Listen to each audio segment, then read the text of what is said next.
JKC खबर अब तक में आप सभी का स्वागत है। मैं हूं आपके साथ नीरू शर्मा। खबर अब तक में आगे बढ़ने से पहले आइए नजर डालते हैं इस वक्त की प्रमुख सुर्खियों पर। जम्मू कश्मीर खेल परिषद के सहयोग से राष्ट्रीय एरोबिक जिम्नास्टिक चैंपियनशिप का किया गया आयोजन। मुख्यमंत्री सुरेंद्र चौधरी रहे मुख्य तौर से उपस्थित। सरकारी स्कूलों में रसोइयों ने उचित वेतन की मांग को लेकर किया शांतिपूर्ण विरोध प्रदर्शन। जम्मू कश्मीर प्रशासन और शिक्षा मंत्री सिटी नाइटू से बिना किसी देरी के मुद्दे का समाधान करने का किया आह्वान।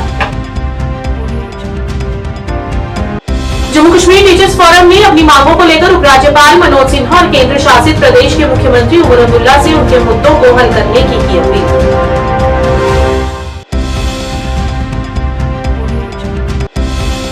पीडीपी प्रवक्ता इकबाल क्रमो ने दिल्ली और श्रीनगर के बीच नए रेल लिंक पर दी अपनी प्रतिक्रिया। कहा, यह कश्मीर के लोगों के लिए असुविधाजनक होगा।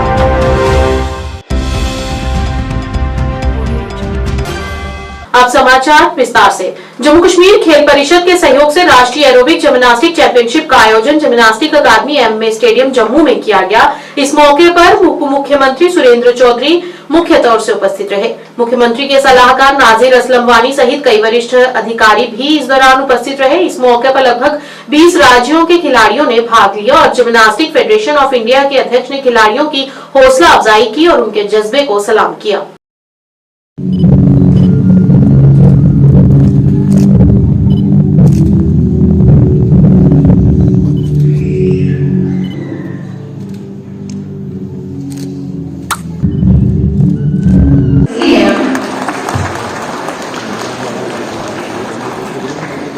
हाईवेज इंजीनियर बढ़ते हैं। Thank you very good. अच्छा, थैंक यू सो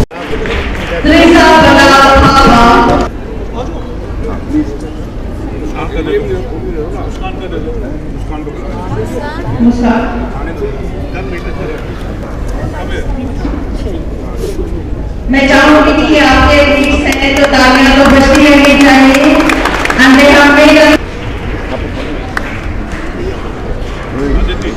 हमारे जिम्नेजियम का अभी ऐसा कोई कंडीशन नहीं था, आज तक मैंने नहीं देखा था, लेकिन हमारे स्पोर्ट्स काउंसिल ने और इन सब साथियों ने जो हमारे यहाँ के प्रेसिडेंट हैं आदिल साहब, जो सेक्रेटरी हैं स्पोर्ट्स काउंसिल और बाकी लोगों ने इनको काफ़ी अच्छा जो है तरबियत दी है और इस लेवल तक आप पहुँचे।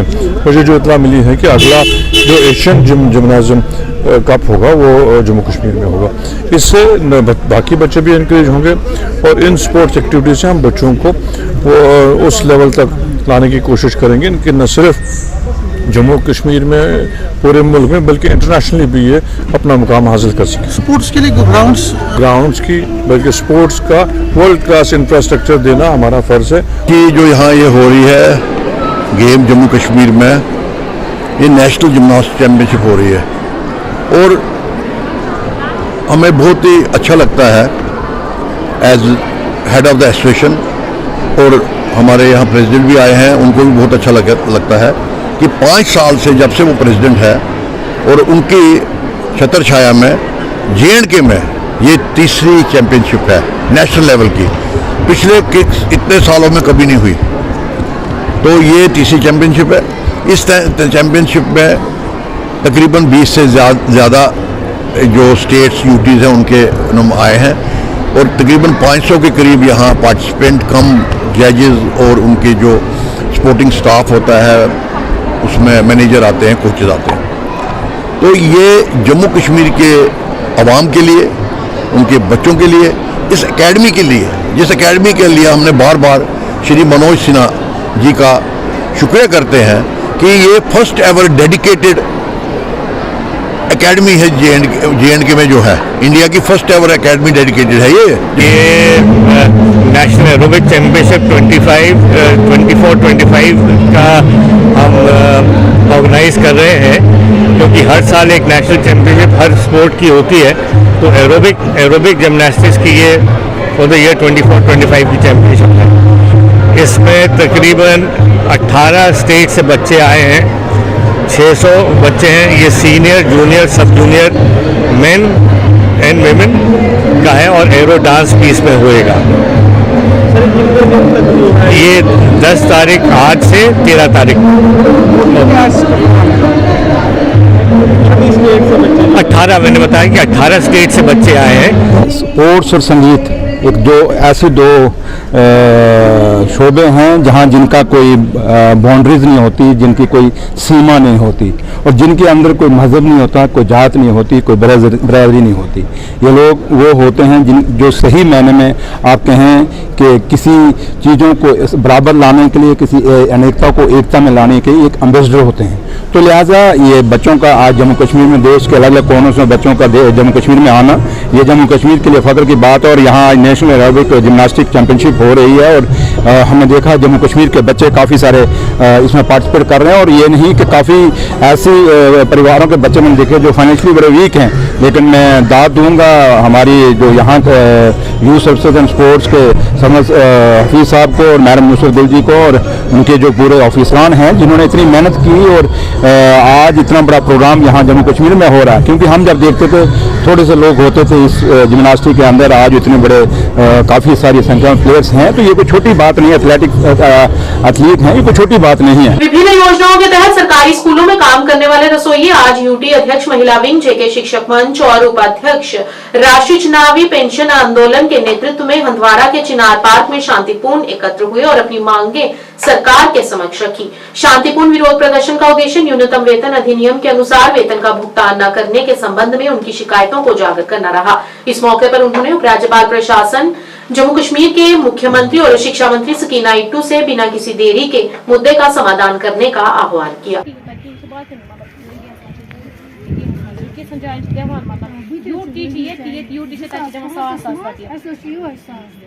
बिल्कुल मे पाई मतलब ये मगर ये यूटी मगर बाकी स्टेटन मे कोड रात सारे स्टेटन मोन बाकी जायन कैसन स्टेटन यह करो ऑर्गनाइजेशन चलो करो तुम खुदा यह कहीं मसला हल ग सन कत कर बाकी इंसान गि मन हल मसल वन खतर पस मसलस पे कत कर बख रोज कहीं आपका हक है तुम राइट हक तुम तम खतर हूँ तुम कत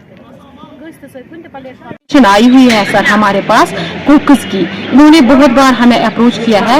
आप देख रहे हैं सर कि इस टाइम भी इन्होंने यहाँ पे आए हैं ये हमें मिलने, और इनका जो मसला है क्योंकि इनको जो वेजेस दिए जा रहे हैं, जो इनको ऑनरेरियम दिया जा रहा है, वो इनको 1000 रुपया मिल रहा है। तो ये एक इनजस्टिस है इन लोगों के साथ, क्योंकि गवर्नमेंट ने एक अच्छा इनिशिएटिव उठाया था, उन्होंने आयाज को जो लगाया तो आयाज का इनिशिएटिव बहुत अच्छा है, उसका एक पॉजिटिव इम्पैक्ट पड़ा है एजुकेशन सिस्टम पे।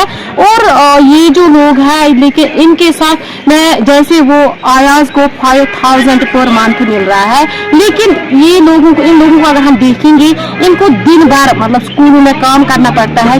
10 से ऑलमोस्ट ये 10 से 4 बजे तक हमारे साथ रहते हैं स्कूल में, और डिफरेंट एक तो कुकिंग का काम इन लोगों से होता है और बाकी जो भी स्कूल में काम होता है इन लोगों से लिया जा रहा है वो काम, लेकिन उनके उसके बदले इनको जो वेजेस मिल रहे हैं वो बहुत कम मिल रहे हैं। तो मेरी अथॉरिटीज से, मेरी गवर्नमेंट से गुजारिश है कि इनका जो ये मसला है, इनको जो ये वेजेस मिल रहे हैं ये बहुत कम है। क्योंकि अगर आप देखेंगे कि मिनिमम वेजेस एक्ट के तहत अगर हम देखेंगे तो इनको एज पर दैट भी ये बहुत ज्यादा 1000 रुपया जो मिल रहा है बहुत कम मिल रहा है।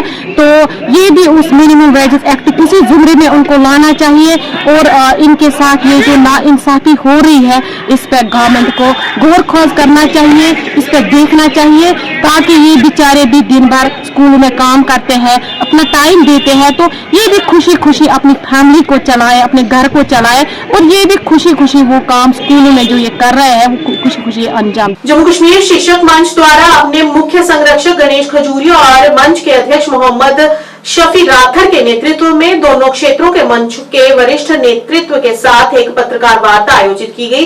गणेश खजूरिया और मोहम्मद शफी राथर ने मीडिया को संबोधित किया और ज्वलंत मुद्दों को उजागर किया। दोनों दिग्गज नेताओं ने कार्यरत और सेवानिवृत्त कर्मचारियों के जीपीएफ और सेवानिवृत्त कर्मचारियों की ग्रेच्युटी जारी करना, आरएएस को खत्म करना और SRO 43 को उसकी मूल स्थिति से बहाल करना सहित कई अहम मुद्दों को उठाया। इस मौके पर उन्होंने केंद्र शासित प्रदेश जम्मू और कश्मीर के उपराज्यपाल मनोज सिन्हा और केंद्र शासित प्रदेश के मुख्यमंत्री उमर अब्दुल्ला से इन ज्वलंत मुद्दों को जल्द से जल्द हल करने की अपील की। हमारे जो इससे पहले चेयरमैन थे श्री गणेश खजूरिया जी हमारे चीफ पैट्रन है और जम्मू की पूरी लीडरशिप और कश्मीर की लीडरशिप मेरे साथ यहाँ पर बैठी है। आपको हमने इसलिए यहाँ पर बुलाया है कि हम जो जम्मू कश्मीर के मुलाजिम हैं वो सितम ज़रीफ़ी की हालत में इस वक्त हैं, क्योंकि जो हमारा जीपी फंड का मामला है, अहम मामला जो जीपी फंड हमारे रिटायरी लोगों का जो मामला है, उनकी ग्रेजुएटी है सर, और जीपी फंड है उनकी लीव सैलरी है, और जो हमारे एक्टिव मुलाजिम है इस वक्त हमारा जो ड्यू बनता है 3% डी और 1% HRA for rural areas and 2% HRA for urban areas जो ड्यू था 1 जुलाई से 2024 से आज तक वो वागुजार नहीं हुआ है। हमने बहुत बार गवर्नमेंट को मेमोरेंडम दिया, मेमोरेंडम देने के बाद हमें आश्वासन दिया गया कि आपका मसला हम 2 दिन में 4 दिन में हल करेंगे। आज तक पिछले 2 साल से जो जीपी फंड का मसला हमारा रुका पड़ा है, ट्रेजरी में अगर आप देखेंगे 12 सितंबर से आज तक कोई बिल वहां से वागुजार नहीं हो रही है। और जो लोग रिटायर हुए हैं 30 जून तक रिटायरमेंट के जो बेनिफिट्स है, ग्रेजुएटी और अदर बेनिफिट्स 30 जून 2024 तक लोगों को मिला है। 1 जुलाई से करीबन आज 7वां महीना चल रहा है, लोग दर की ठोकरें खा रहे हैं। जो लोग रिटायर हुए हैं उनका पैसा अपना है, पता नहीं। हम गवर्नमेंट को आपकी वसादत से यही बात कहना चाहते हैं कि जो हमारा पैसा है, जो हमने 1,000 रुपये कर या 500 रुपये जमा करके महीने में जमा करके जीपी फंड में डाला है, ये पैसा कहाँ गया है? हमें ये लास्ट में बच्चे को शादी के लिए एक मुलाजिम रखता है या बच्चे को कहीं पर दूसरे स्टेट में पढ़ने के लिए या कहीं खुदा न खास्ता कहीं किसी फैमिली मेंबर को क्रॉनिक बीमारी होती है तो उसके लिए ये पैसा लगता है। पीडीपी प्रवक्ता इकबाल ट्रंबू ने दिल्ली और श्रीनगर के बीच नए रेल लिंक पर प्रतिक्रिया देते हुए कहा कि ये कश्मीर के लोगों के लिए असुविधाजनक होगा क्योंकि उन्हें कटरा में रुकना होगा। लोगों ने सोचा कि वे समय और पैसा बचाएंगे, लेकिन नियमित रूप से रुकने के कारण इनमें समय और पैसा दोनों ही व्यर्थ होंगे। इस दौरान उन्होंने रेल मंत्री को इस फैसले पर पुनर्विचार करने के लिए भी कहा। एक्चुअली आपको ये समझना होगा कि ये जो ट्रेन या एयर या हाईवेज बनती है इनके 2 मकसद होते हैं। एक ये कि ट्रैवल टाइम जो है वो कम हो जाए और ट्रैवल जो है वो कंफर्टेबल हो जाए, इसीलिए इतना सारा खर्चा हुआ है। लेकिन ये चीज करने से ये दोनों पर्पज इसके खत्म हो गए। देखिए, जब कोई पैसेंजर चाहे कश्मीर का हो चाहे बाहर से आए, जब उसको कटरा में उतरना पड़ेगा और डिसएम्बार्क करना पड़ेगा, फिर दूसरी ट्रेन पकड़नी पड़ेगी, इसमें कितना टाइम उसका ज़ाया हो जाएगा। तो जो वो पर्पज़ है कि वो 3 घंटे 4 घंटे में कश्मीर पहुंचे, वो तो ख़त्म हो गया। दूसरा, कितना इनकन्वीनियंट है कि आपको ट्रेन से उतरना है, आपको सामान उतारना है, आपको दूसरे प्लेटफॉर्म पे जाना है, फिर सामान लोड करना है, तो डिस्कम्फर्ट भी बहुत हो गया। तो दोनों पर्पज़ जो है इसके ख़त्म हो गए। इसके और भी कॉन्सिक्वेंसेस हैं, और वो कॉन्सिक्वेंसेस ये हैं, हम समझते थे कि ट्रेन के शुरू होने से जो हमारा एयर फेयर कंट्रोल में नहीं रहता है, बहुत ज़्यादा हो जाता है विंटर में, उसमें कंट्रोल होगा। अब उस पर भी फर्क नहीं पड़ेगा। हम समझते थे कि ट्रेन के आने से यहाँ की ट्रेड और इकोनॉमी को भी बहुत फर्क पड़ेगा, लेकिन अब जब माल आना शुरू होगा और इस माल को कटरा में उतारना है, फिर दोबारा से लोड करना है, तो वो जो ट्रांसपोर्ट कंपोनेंट है वो फर्क भी खत्म हो जाएगा। कुल मिलाकर न तो कश्मीरियों को कोई बेनिफिट, न तो कम्यूटर्स को कोई बेनिफिट, न तो ट्रेड को कोई बेनिफिट। इतनी सारी इन्वेस्टमेंट और इतना इंतजार, हमारा 70 सालों का इंतजार, उसका रिजल्ट क्या निकला? Net zero. और वजह क्या बताते हैं? ये सिक्योरिटी। मुझे पूरा यकीन है कि हमारी सिक्योरिटी एजेंसीज इस चीज को टैकल करने के लिए पूरी इक्विप्ड है, मगर एक अप्रोच है सेंट्रल गवर्नमेंट का, जम्मू कश्मीर के लोगों को इनकन्वीनियंस में डाल दो। आप हाईवे को ले लीजिए, गडकरी साहब ने कितना शानदार काम किया, कितने रोड्स अच्छे बनाए, लेकिन अगर हमें जाना होता है हर 5-5 मिनट के बाद हमको पेट्रोल पार्टी वहां रोकती है, तो हमारे लिए ये हाईवे तो है ही नहीं। हमको तो उतना ही टाइम लगता है जितना पहले लगता था, और इनकन्वीनियंट। लेकिन चूंकि कश्मीरी लोगों का मामला है, गवर्नमेंट समझती है कर लेंगे बर्दाश्त, कोई बात नहीं। यही मसला इस ट्रेन में है, क्योंकि फिर कश्मीरियों का मसला है। चलो जी, ये तो कहीं हिंदुस्तान में नहीं है। हम तो समझते थे आज हम कनेक्ट हो गए दिल्ली के साथ, हिंदुस्तान के पूरे शहरों के साथ, लेकिन फिर जम्मू कश्मीर के लोगों का मसला है, जितनी भी इनकन्वीनियंस करनी है उन्हीं पर डाल दो, वहाँ चलेगा।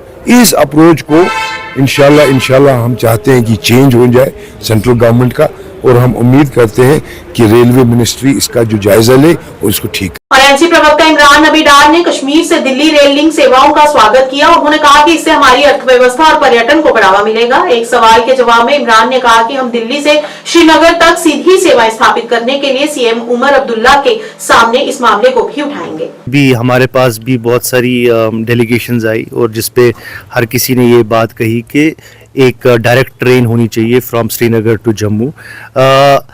मैं आपके ज़रिए से सबको बताना चाहता हूँ कि ये कश्मीर के लिए एक बहुत बड़ी डेवलपमेंट है। हम वेलकम करते हैं इसको, और जो कंसर्न्स जिस तरीके से कंसर्निंग जैसे स्टॉप के बारे में बोला जा रहा है, विद पैसेज ऑफ टाइम इंशाल्लाह इस चीज़ को भी एड्रेस किया जाएगा। इट्स अ स्मॉल इशू, और मुझे लगता है कि ओवरऑल जो है एक बहुत बड़ी एक लैंडमार्क, जिसको हम बोलेंगे लैंडमार्क डेवलपमेंट कश्मीर को लेकर, जिससे हम ऑल वेदर डेस्टिनेशन बन सकते हैं। दो चीज़ें जो हमारी इम्पॉर्टेंट है इसमें, जो फ्लिप देगी दो चीज़ों को, एक तो टूरिज़्म है और दूसरा इकोनॉमी है। जो बैकबोन हमारी इकोनॉमी का हॉर्टिकल्चर है। मुझे लगता है कि सेब जिस तरीके से जब हाईवे बंद होती थी तो सेब सड़ जाते थे, तो इंशाल्लाह अब हम उम्मीद करते हैं कि वैसा कुछ नहीं होगा, और जो हमारे सेब हैं उनके लिए बहुत बड़ा मार्केट अब खुल गया है।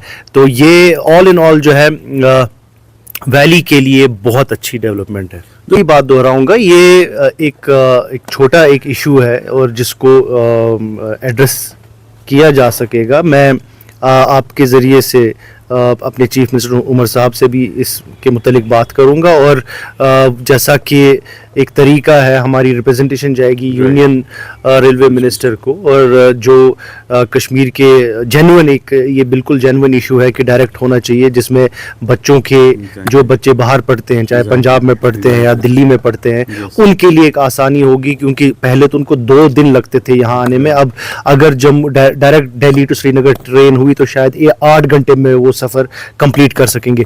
तो एक बहुत बड़ी चेंज और फ़ायदा मिलेगा जो बाहर बच्चे पढ़ते हैं। बिल्कुल आपकी बात से मैं पूरा। हाउस बोट ओनर्स एसोसिएशन के अध्यक्ष मंजूर पख्तून ने आज कहा कि हम सभी लोग दिल्ली से श्रीनगर तक ट्रेन सेवाओं की इस पहल का स्वागत करते हैं, लेकिन ये सीधी सेवाएं होनी चाहिए। जिस तरह से वे कटरा में मुख्य स्टेशन बनाने का प्रस्ताव कर रहे हैं, उससे पर्यटन और व्यापार क्षेत्रों पर असर पड़ेगा। कटरा का जो ट्रांजिट है, तो मेरे को नहीं लगता है कि उससे कोई बड़ी फर्क पड़ेगी। एक मेन स्टेशन वो भी बन गया है। जिन लोगों को कश्मीर के लिए आना है वो तो कश्मीर ही आएंगे। और अभी देखिए जो हमारी रोड की जो अभी हकीकत है, पहले मेरे को लगता है 12-14 घंटे लगते थे, आज 5-6 घंटे में ये सफर तय होता है। ट्रेन के आने से इसमें और कमी हो सकती है। कटरा श्रीनगर का जो सफर है 3.25 घंटे में वो हो जाएगा। बाकी जो मेरे को लगता है इससे खास कोई इम्पैक्ट पड़ेगा नहीं, और ये इनिशियल स्टेज है। आहिस्ता आहिस्ता अगर इंप्रूवमेंट की जरूरत है, हमारी भी ये रिक्वेस्ट होगी कि इसको इम्प्रूव किया जाए और डायरेक्ट ट्रेन को श्रीनगर भी लाया जाए। वो भी एक अच्छी बात है, क्योंकि लोग डायरेक्ट भी आना चाहते हैं। पहले स्टेज में ये चीजें जो है, ये भी जो अथॉरिटीज है वो मॉनिटर करेंगी। उन्होंने भी एक सर्वे किया है, तो इसका इम्पैक्ट भी देखेंगे कि कितना सही रहेगा, कितना नहीं रहेगा। तो उसके बाद ही हमें सारा कुछ पता चलेगा, जब एक बार ट्रेन चलेगी, कि इस पर कितना इम्पैक्ट पड़ेगा लोगों के आने जाने में। तो आप मानते हैं कि यहाँ पर इम्पैक्ट जो टूरिज्म और जो ट्रेड है उस पर ये पड़ सकता है, जो अभी मेन स्टेशन जो है कटरा में बनाया गया? एज ऑफ नाउ जम्मू में भी ये जो है उसमें भी इम्पैक्ट पड़ सकता है, कश्मीर में भी, क्योंकि वहाँ पर ट्रेन न रुकेगी और न कोई स्टेशन होगा। देखिए जम्मू का मैं बताऊंगा, इतना जो पहले अभी भी ट्रेन आ रही है दिल्ली से कटरा के लिए, उसमें लाखों जो पिलग्रिमेज होते हैं वो आते हैं, वो फिर कश्मीर भी ट्रैवल करते हैं। और ये जो अब नई ट्रेन आने वाली है, तो इसमें मेरे को लगता है कुछ खास फर्क नहीं पड़ेगा। लोगों में एक उत्साह है, लोग आना चाहते हैं, तो आहिस्ता आहिस्ता लोग मतलब जो है उसके फिर अपने ओपिनियंस भी देंगे। खासकर जो हमारे टूरिस्ट में वो भी अपने ओपिनियंस देंगे। हमें भी पता चलेगा कि इससे कितना इम्पैक्ट पड़ा। सही इम्पैक्ट है, गलत इम्पैक्ट है, तो वैसे ऐसी कोई बात नहीं मुझे लग रही है, क्योंकि लोग बहुत खुश हैं कि जो टाइम कंज्यूम हो रहा है, जो सफर आपका 12-14 घंटे में होता था, वो अब बिल्कुल कम टाइम में होगा। तो ये भी एक अच्छी बात है। लेट अस सी कि पहले ऑपरेट होनी चाहिए, उसके बाद पता चलेगा कि इसके कॉन्सिक्वेंसेस कैसे रहेंगे। उप मुख्य शिक्षा अधिकारी बारामूला हरमोहिंदर सिंह की अध्यक्षता में शिक्षक क्षेत्र सोपोर और डांगरपुरा की क्षेत्रीय शिक्षा समितियों द्वारा एक महत्वपूर्ण सम्मेलन का आयोजन किया गया। Principal GHSS Sopore Parvez Ahmad Zargar, principal HSS Botingoo Mohammad Mustafa, zonal शिक्षा अधिकारी सोपोर सहित कई शिक्षक अधिकारी भी मौजूद रहे, जिन्होंने शिक्षा के क्षेत्र में बढ़ती अभिभावकों की चिंताओं के समाधान पर जोर दिया। इस मौके पर सभी हितधारकों को निर्धारित एजेंडे के संबंध में अपनी चिंता व्यक्त करने का अवसर दिया गया। आंचलिक शिक्षा समितियों ने सभी हितधारकों से वादा किया कि वे जल्द ही अपनी समस्याओं को उच्च अधिकारियों के समक्ष उठाएंगे। या तो आपको कंप्यूटर साइंस लेना है, जो हमारे स्कूल के अंदर, मेरे स्कूल के अंदर हमने ऑलरेडी पिछले 10 साल से 11 साल से काम 2013 हमने, लेकिन जब मैं कानून का पेपर देखा उसकी कुछ मालूम उसके पास बस क्या हम एक्सक्लूड करेंगे इस्लामिक सोसाइटी का कम से कम तक वो भी एक नाकाबिल बर्दाश्त चीज होती है। But by your permission sir, I just like to express my personal personality too और 3 चांस। तो वहां पे फर्क होता है, चाहे तो हमारे ये ना हमारी कितनी बच्चों के तई जो उनकी क्वालिटी एजुकेशन के तई हमारी हमदर्दी है, किस लेवल की है, वो हमें क्लियर होता है। कोताहियां कमियां हम में है, मान लेते हैं, आप में भी है, आपको भी मानना चाहिए, ठीक है। लेकिन माय हैंड इसलिए यहाँ भेजा गया था कि आप लोगों की तकलीफें जो हैं उनको हम नोट करें, और अगर हैं तो उनको हम अपने हायर तक उसको ले जाएं, और अदालत वही करना जानते हैं और वो करेंगे भी। जहां तक आपने सुना कि हमने आज बुक सेलर्स को भी मदद किया था, बदकिस्मती का आलम है कि वो यहाँ नहीं आए, शायद वो भी अपनी बात रखते और उनकी हम मुश्किलात को भी समझने की कोशिश करते। ये मीटिंग जो थी ये सरकारी हुकूम के तहत बाकायदा तौर पर बुलाई गई थी, इसमें कोई शक नहीं है, क्योंकि हम एक ही करके फर्क थे, जिसमें सिक्योरिटी का जो पोर्शन था उसको हमने इग्नोर ही किया था, क्योंकि हम अपने घर के फर्क थे। तो हमसे जो ज़ाब्ता इखलाक होता है उसको मिलवान अमलाना हर शहरी का फर्क होता है। बड़े मशहूर है आपके यहाँ पे girls higher secondary school Sopore में हमने आज दोनों जोनों की मुश्तरका एक इजलास बुलाया था अपने सरबराहान वर्दी डायरेक्टर स्कूल एजुकेशन और वर्दी चीफ एजुकेशन की हिदायत के मुताबिक। यहाँ पे कुछ कंसर्न थे पेरेंट्स के, कुछ कंसर्न थे सोसाइटीज के और कुछ कंसर्न थे प्राइवेट स्कूल्स के।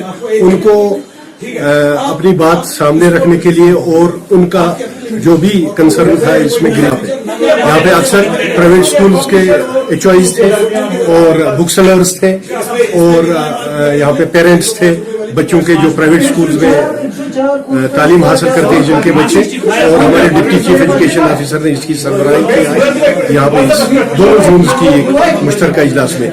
हमारा खास कंसर्न जो था इसमें फी हाइक का था, जहाँ पे पेरेंटल ग्रीवेंसेस थी, और यहाँ पे सेल्फ डिवाइजर जो करिकुलम रखते हैं प्राइवेट स्कूल्स कुछ, तो उनके बारे में बात थी और उनको आइडेंटिफाई किया गया और उनसे कहा गया कि गवर्नमेंट का जो करिकुलम है ये अल्टीमेट होगा और इसी पे मिनिमम काम करना पड़ेगा, और गवर्नमेंट करिकुलम जो है उसी को जो सिलेबस जो है और बुक्स का मामला जो है गवर्नमेंट बुक्स ही प्राइवेट स्कूल्स में भी पढ़ाई जाएगी। सर, जो प्राइवेट स्कूल इसके खिलाफ वर्ती करते हैं उनके खिलाफ क्या कार्रवाई? उनके लिए हमारे पास एक मॉनिटरिंग टीम भी है, हमारे जोनल लेवल कमेटी जो बैठी है, इसमें बाज़ाब्ता तौर पे इंस्पेक्शन हो रहे हैं वहाँ पे। अगर कहीं ऐसा कुछ होगा तो हमारा काम है ये कि हम अपने हुकामी बाला तक उस बात को पहुँचाएं और एक्शन बिल्कुल बाज़ाब्ता तौर पे ज़ाब्ते इखलाक के तहत एक्शन। भाजपा मंडल अध्यक्ष सुरनकोट संजय केसर, पहाड़ी भाजपा मंडल अध्यक्ष सुरनकोट के साथ सामाजिक कार्यकर्ता लाला खुशदेव वर्मा ने आज गुरसई के शब्बीर हुसैन के घर का दौरा किया, जिनके घर में कुछ ही दिन पहले आग लग गई थी।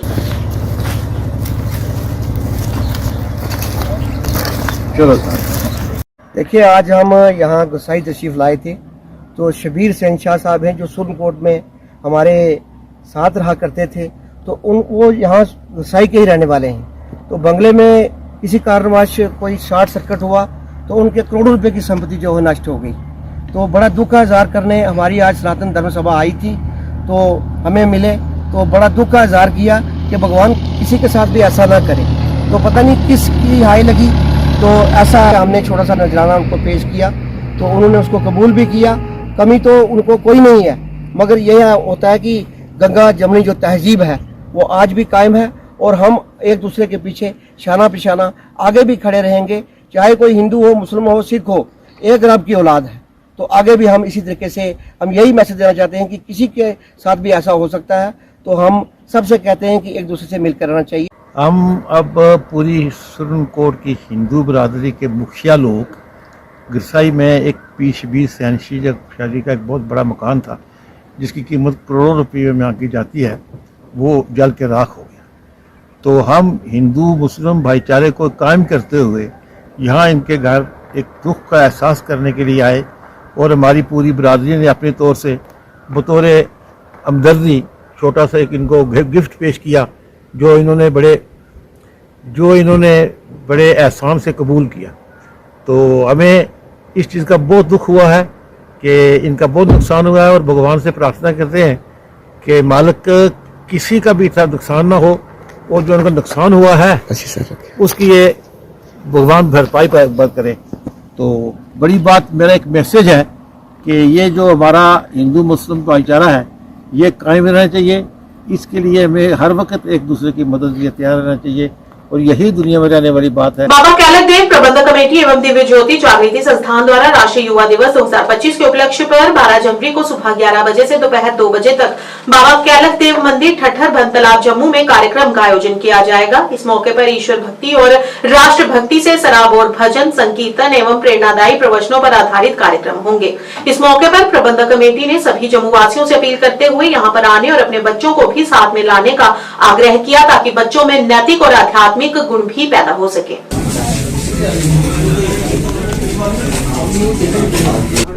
सनातन धर्म के प्रचार प्रसार और सामाजिक कार्यों को प्रसारित करने की मेरी सेवा रहती है संस्थान की तरफ से।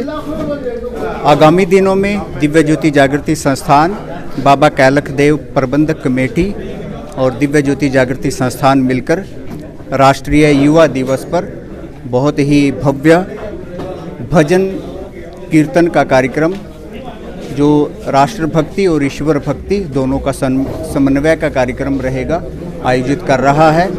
यह कार्यक्रम 12 जनवरी को आयोजित किया जाएगा। दिन रविवार सुबह 11 बजे से लेकर दोपहर 2 बजे तक कार्यक्रम चलेगा और स्थान इसका बाबा कैलक देव मंदिर ठट्ठर बनतलाब में यह कार्यक्रम होगा।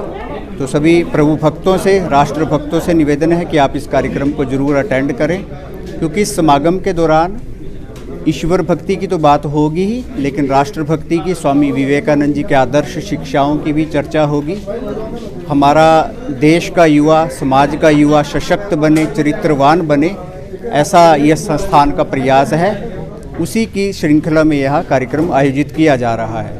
तो सभी क्षेत्र निवासी इस कार्यक्रम में पहुंचकर, विशेषकर युवा वर्ग और अपने बच्चों को जरूर कार्यक्रम में लेकर पहुंचे, ये सबसे निवेदन रहा है। जय श्री।